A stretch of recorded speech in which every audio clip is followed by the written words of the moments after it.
नमस्कार, मी अजित पालव. आत्ताच्या महत्त्वाच्या अपडेटमध्ये आपल्या सगळ्यांचं स्वागत. बातमी आहे गॅस सिलेंडर संदर्भातली. आता OTP शिवाय तुम्हाला सिलेंडर मिळणार नाहीये, कारण बुकिंगसाठी मार्गदर्शक सूचना आता जारी करण्यात आल्यात. LPG सिलेंडरवरती बुकिंगसाठी 25 दिवसांची अट ठेवण्यात आली आहे.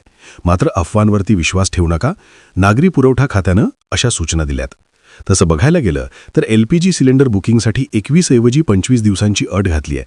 मात्र मागच्या काही सिलेंडरच्या वितरणास 25 दिवस झाल्यानंतरच सिलेंडर बुक करता येणार. अन्न आणि औषध नागरी पुरवठा खात्यानं आणखी एक महत्त्वाचा निर्णय सध्या जारी केलेला आहे. LPG सिलेंडरचे वितरण केवळ OTP सादर केल्यानंतरच करण्यात येईल आणि त्यामुळेच ग्राहकांनी आपल्या मोबाईलवरती आलेला OTP वितरकाला दाखवणं आवश्यक राहणार आहे.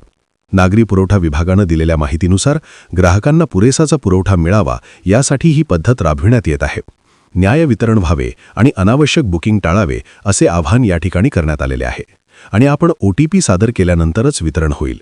याशिवाय आणखी एक महत्त्वाचा निर्णय जाहीर केलाय, तो म्हणजे LPG श्रेणीचे वितरण केवळ OTP सादर केल्यानंतरच करण्यात येईल. त्यामुळे ग्राहकांनी आपल्या मोबाईलवर आलेले OTP वितरकाला दाखवणे आवश्यक आहे आणि खात्याने सर्व ग्राहकांना या सूचनेचे पालन करण्याचे आवाहन देखील केलेले आहे.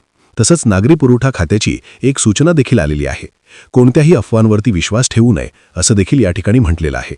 पण आपण आता OTP शिवाय या ठिकाणी आता LPG सिलेंडर मिळणार नाहीये आणि 25 दिवसाच्या अट झाल्यानंतरच या ठिकाणी ग्राहकांना सिलेंडर मिळणार आहे.